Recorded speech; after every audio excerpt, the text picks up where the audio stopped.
നമസ്കാരം.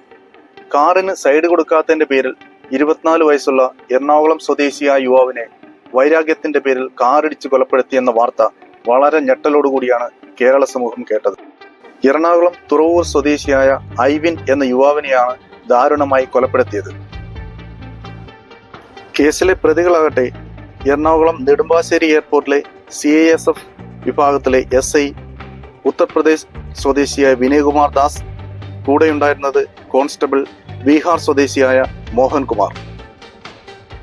ഈ നരഹത്യക്ക് പിന്നിലെ യഥാർത്ഥ കാരണങ്ങളാണ് മനുഷ്യ മനസാക്ഷിയെ ഞെട്ടിച്ചു കളഞ്ഞത്.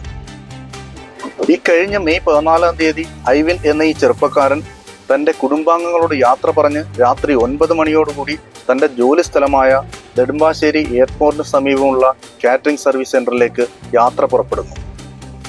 യാത്രാമധ്യേ ഐവിൻ സഞ്ചരിച്ച കാർ CISF ഉദ്യോഗസ്ഥർ സഞ്ചരിച്ച കാറിനെ ഓവർടേക്ക് ചെയ്യാൻ ശ്രമിക്കുകയും എന്നാൽ CISF ഉദ്യോഗസ്ഥർ അതിന് അനുവദിക്കാതിരിക്കുകയും ചെയ്തതിനെ തുടർന്ന് ഈ കാറുകൾ തമ്മിൽ ചെറിയ തോതിൽ ഉരസലുണ്ടാവുന്നു.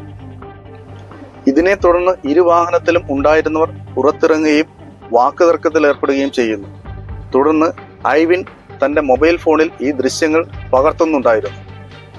ഇതിനിടയിൽ തന്നെ ഐവിൻ ഈ ആക്സിഡന്റ് സംഭവിച്ച വിവരം അടുത്തുള്ള പോലീസ് സ്റ്റേഷനിൽ അറിയിച്ചിരുന്നു. ഇതിൽ ക്ഷുഭിതരായ CISF ഉദ്യോഗസ്ഥർ കാർ പുറകിലേക്ക് എടുക്കുകയും രക്ഷപ്പെടാൻ ശ്രമിക്കുകയും ചെയ്യുന്നു. ഇത് കണ്ട ഐവിൻ കാറിന്റെ മുന്നിൽ നിന്ന് പോലീസ് എത്തിയിട്ട് പോയാൽ മതിയെന്ന് പറഞ്ഞു. പ്രകോപിതനായ CISF ഉദ്യോഗസ്ഥൻ ഐവിനെ ഇടിച്ചു തെറിപ്പിച്ച് പോകാൻ ശ്രമിക്കുന്നതിനിടെ ഐവിൻ കാറിന്റെ ബോണറ്റിലേക്ക് വീഴുന്നു. പ്രാണരക്ഷാർത്ഥം കാറിന്റെ ബോണറ്റിൽ മുറുകെ പിടിച്ചു കിടന്ന ഐവിനെയുമായി ഏകദേശം 1.5 കിലോമീറ്ററോളം ഈ കാർ സഞ്ചരിച്ചു. കാറിന്റെ ബോണറ്റിൽ കിടന്ന ഐവിനുമായി കാർ മുന്നോട്ട് നീങ്ങുന്നതിനിടെ ഈ സംഭവം യാത്രക്കാരുടെയും നാട്ടുകാരുടെയും ശ്രദ്ധയിൽപ്പെട്ടതിനെ തുടർന്ന് പെട്ടെന്ന് ഇവർ സഡൻ ബ്രേക്ക് ഇടുകയും ഐവിൻ കാറിന്റെ മുന്നിലേക്ക് തെറിച്ചു വീഴുകയും ചെയ്യുന്നു. തുടർന്ന് ഐവിനെയും വലിച്ചിഴച്ചുകൊണ്ട് 15 മീറ്ററോളം കാർ മുന്നോട്ട് നീങ്ങി. പിന്നീട് കാറിന്റെ ടയർ നീങ്ങാത്ത അവസ്ഥ എത്തിയപ്പോഴാണ് ഇവർ വണ്ടി നിർത്തിയത്. തലയിലും ശരീരഭാഗങ്ങളിലും അതീവ ഗുരുതരമായി മുറിവ് പറ്റിയ ഐവിനെ അങ്കമാലിയിലെ ആശുപത്രിയിൽ എത്തിച്ചപ്പോഴേക്കും മരണം സംഭവിച്ചിരുന്നു. തലയിലേറ്റ മുറിവാണ് മരണകാരണമെന്ന് പ്രാഥമിക പരിശോധനാ ഫലം വ്യക്തമാക്കുന്നു. അങ്കമാലിയിലെ സ്വകാര്യ ആശുപത്രിയിലെ ഫിസിയോതെറാപ്പിസ്റ്റാണ് ഐവിന്റെ ഫാദർ ജിജോ. മാതാവ് എറണാകുളത്തെ സ്വകാര്യ ആശുപത്രിയിലെ നേഴ്സായ റോസ്മേരി. ഏക സഹോദരിയാണ് അലീന.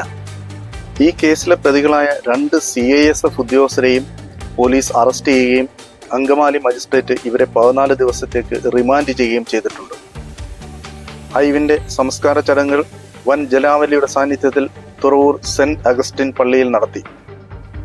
കൊല്ലണം എന്ന ഉദ്ദേശത്തോടു കൂടി തന്നെ കാർ ഇടിപ്പിക്കുകയായിരുന്നു എന്നാണ് പോലീസ് റിമാൻഡ് റിപ്പോർട്ടിൽ പറഞ്ഞിട്ടുള്ളത്.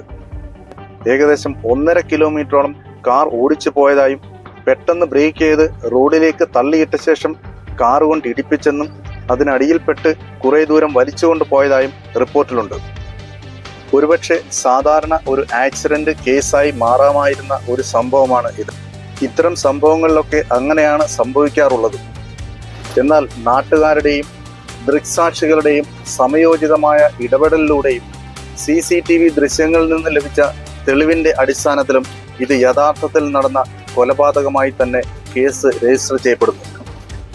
റോഡിലൂടെ വാഹനങ്ങൾ ഓടിക്കുമ്പോൾ ആക്സിഡന്റ് സംഭവിക്കുക സ്വാഭാവികമാണ്.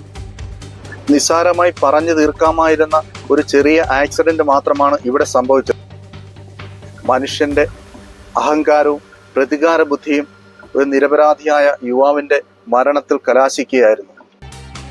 ദയവായി ക്ഷമിക്കാൻ കഴിവും മനസ്സും ഉള്ളവർ മാത്രം വാഹനവുമായി നിരത്തിലിറങ്ങുക. ഓരോ ജീവനും വിലപ്പെട്ടതാണ്. ഇതാണ് ഈ സ്റ്റോറീസിന് നിങ്ങളോട് പറയാനുള്ളത്.